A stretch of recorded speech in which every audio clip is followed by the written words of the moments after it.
Novo livro do Apocalipse ou da Revelação, capítulo 59. Título: Desconhece o bispo António Marcelino que os altares e os templos não têm nada de Jesus? 1. Abrir aspas. Urge não prender os leigos ao altar, porque o seu campo de ação é o da vida e das realidades temporais, pois aí se processam as suas responsabilidades familiares, profissionais e sociais. Fechou aspas. As palavras podem surpreender muita gente da nossa Igreja, mas são assinadas esta semana pelo bispo António Marcelino, emérito de Aveiro. Até a mim elas conseguem surpreender agradavelmente, sobretudo por virem de quem vem. Obviamente eu nunca as subscreveria tal e qual. Elas contêm algo novo, de inesperado na boca de um bispo católico em Portugal, mas continuam a saber a pouco, a muito pouco. 2. Trata-se de uma afirmação manca, coxa, que nem sequer fica a meio do caminho a ter de ser percorrido pela Igreja, que ainda hoje somos. Sobretudo, trata-se de uma afirmação que enferma de uma mortal contradição que o bispo, na sua condição de hierarca, que já foi poder eclesiástico efetivo na diocese e hoje, mesmo na condição de emérito, ainda o continua a ser, pelo menos ao nível da Conferência Episcopal, não pode estar em condições de ver como tal. E por isso é que a escreve e subscreve tal e qual. 3. Digo que o bispo não está em condições de ver. E digo não, obviamente, pelo facto de ele ser bispo da Igreja e na Igreja, mas apenas por ele ser poder da Igreja e na Igreja, em comunhão de poder com os demais bispos, os quais no seu conjunto dão a chamada hierarquia ou poder sagrado, coisa mais absurda na Igreja de Jesus. Nessa condição, o bispo António Marcelino não pode ver a contradição de que enferma a sua afirmação aparentemente ousada, porque a luz, como magistralmente nos revela o Evangelho de João, que vai ser lido, escutado, no quarto domingo da Quaresma 2008, em todas as missas de todos os templos e santuários católicos romanos do mundo, o missal assim obriga, não pode acontecer nos centros de poder de nenhum poder, também no eclesiástico e religioso, apenas nas periferias e nas margens, entre as suas inúmeras vítimas. 4. Mas estas vítimas do poder, se porventura vierem a abrir os olhos da sua consciência crítica, isto é, passarem a perceber porque é que são vítimas e quem são os responsáveis diretos do seu estado de cegueira desde a nascença, ainda mais vítimas ficarão, porque os seus vitimadores eclesiásticos e religiosos que sejam, jamais as reconhecerão como do seu redil, não as suportarão, difamá-las-ão e acabarão por expulsá-las e riscá-las dos seus livros oficiais como malditos. E a quem tiver maioticamente contribuído para lhes abrir os olhos e as fazer ver, acabarão por matar, nem que seja de forma incruenta, como o maldito dos malditos, para que nunca mais as vítimas ouçam as palavras de semelhante ser humano, nunca mais sigam o seu exemplo, nunca mais recordem as suas palavras e as suas práticas maiêuticas e nunca mais leiam os seus escritos. 5. E está tudo nesse espantoso e denso relato teológico do Evangelho de João, capítulo 9, um dos mais subversivos e conspirativos de todo o Novo Testamento. Só que, infelizmente, quem sempre o lê, ou pelo menos quem sempre o comenta nas missas de domingo, são exclusivamente os do poder eclesiástico, os párocos e os bispos residenciais, os pastores nas igrejas do ramo protestante, e por isso leem-no e comentam-no sempre em chave moralista e milagreira, demoníaca, nunca como deveria ser em chave jesuânica e política. De modo que o resultado final só pode ser o de causar ainda maior cegueira entre aqueles que se mantêm fiéis às missas e aos cultos deles. Isto é um crime, mas ninguém dá por nada, e por isso fica sempre impune de geração em geração. 6. Mas é por essas e por outras que as missas não podem ser Eucaristia, memória viva de Jesus, mas sacrílego instrumento de alienação das populações que o poder eclesiástico usa e abusa para se perpetuar e aos seus privilégios. uma sacanice sem nome e sem perdão, uma indignidade, um pecado contra a luz, contra o Espírito Santo. 7. Vou então mostrar agora onde está a mortal contradição na citada afirmação do Bispo António Marcelino. Eis, se como ele escreve, o campo de ação dos leigos, certamente também das leigas, embora ele se lhes não refira, é o da vida e das realidades temporais, pois é aí que se processam as suas responsabilidades familiares, profissionais e sociais.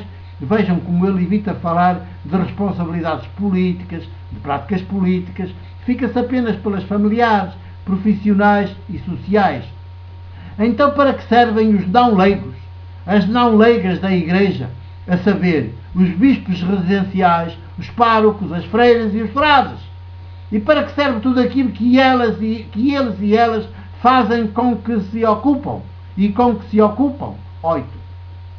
Nomeadamente, para que servem as missas, a que presidem todos os dias, as rezas e mais rezas canónicas e não canónicas que fazem todos os dias e a diferentes horas do dia e da noite, os sacramentos que administram em série, as catequeses que promovem durante anos e anos para as mesmas crianças e os mesmos adolescentes até ao crisma, as reuniões e mais reuniões que realizam e as visitas pastorais com pompa e circunstância que levam sucessivamente a efeito nas paróquias de cada diocese, numa palavra, tudo o que fazem todos os dias das suas vidas os párocos e os bispos residenciais, os frades e as freiras.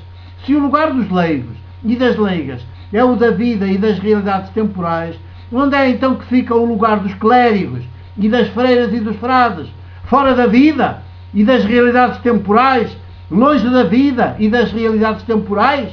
9. Se urge não prender os leigos e as leigas ao altar, para elas e eles poderem estar inteiros na vida e nas realidades temporais, porque se há de continuar a prender ao altar todos os outros membros da Igreja, precisamente a chamada fina flor da Igreja, cujos dias são passados no altar, em função do altar e a partir do altar. Se a vida não se passa nos altares, mas longe deles e dos templos e santuários onde eles estão plantados, e assim é de facto, para que há de haver pessoas da Igreja que são retiradas da vida e das realidades temporais para serem especialistas do altar e dos templos?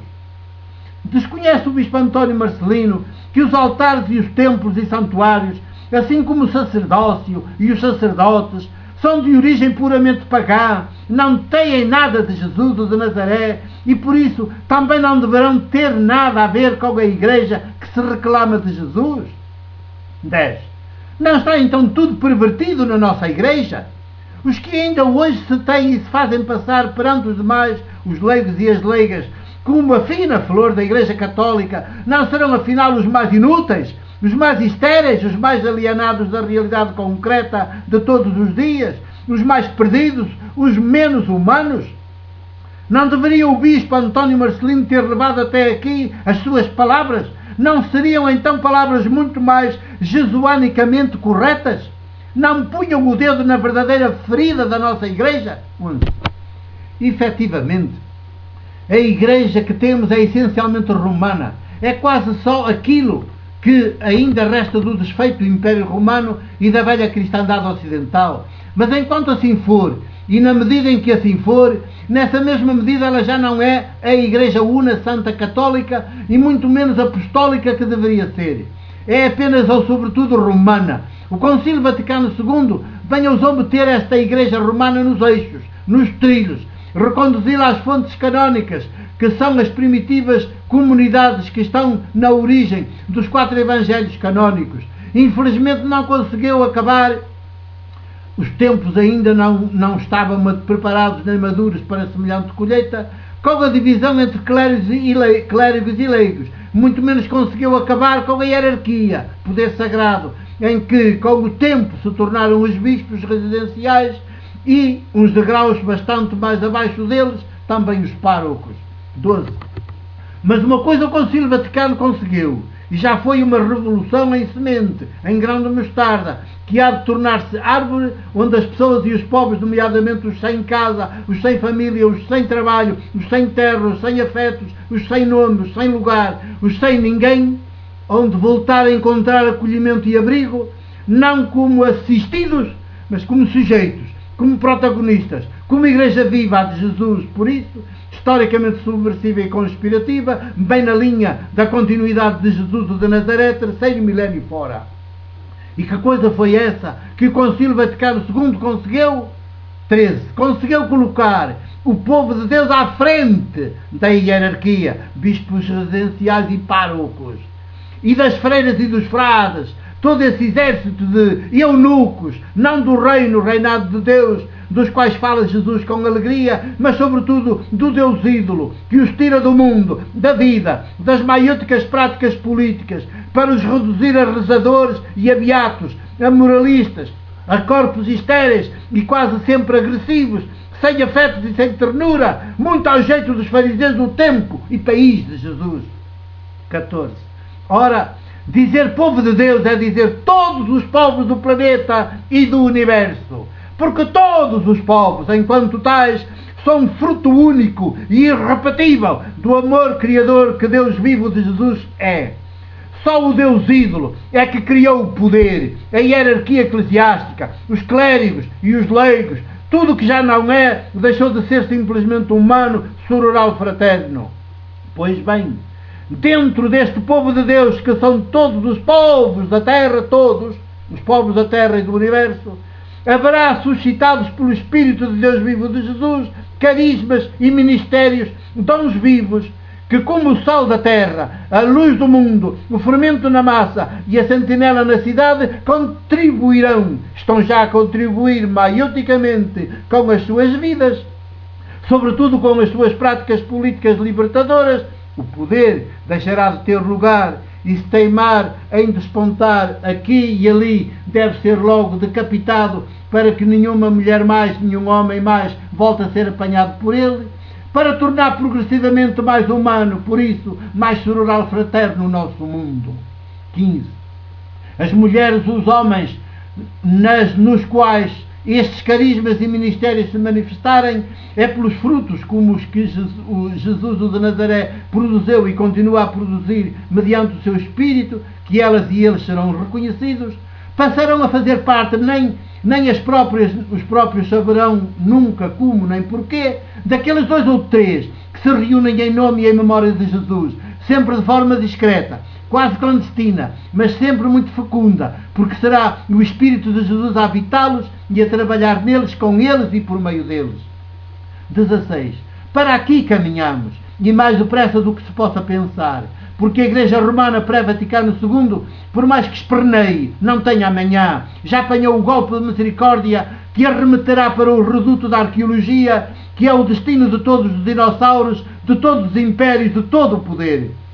O futuro é do povo de Deus, feito de todos os povos da terra e do universo, é dos seres humanos simplesmente, e para aí vamos, nem que seja às arrecuas, empurrados pelo vento, aquele sopro que ninguém sabe de onde vem, nem para onde vai, mas que derruba os poderosos dos seus tronos, juntamente com os tronos, para que ninguém mais caia na tentação de os voltar a ocupar, e tudo sem templos nem altares, sem sacerdotes nem sacerdócio, apenas mulheres e homens, com carismas, ministérios, dons, que o Espírito de Jesus suscitar no povo de Deus, que são todos os povos do planeta e do universo.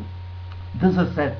A revolução será completa, e já está a acontecer aqui e ali, não veem? Por isso, os do dinheiro, os do poder e os da religião, todos juntos como um só, ao serviço da besta, andam aí cada vez mais frenéticos e num corre-corre de demência que os conduzirá mais depressa ao abismo. Fujamos deles e da sua perversa influência, resistamos-lhes ativamente, levantemos a cabeça e alegremo-nos. Está próxima a hora dos povos, povo de Deus, dos povos com espírito, a hora da nossa libertação. 2008, fevereiro 28.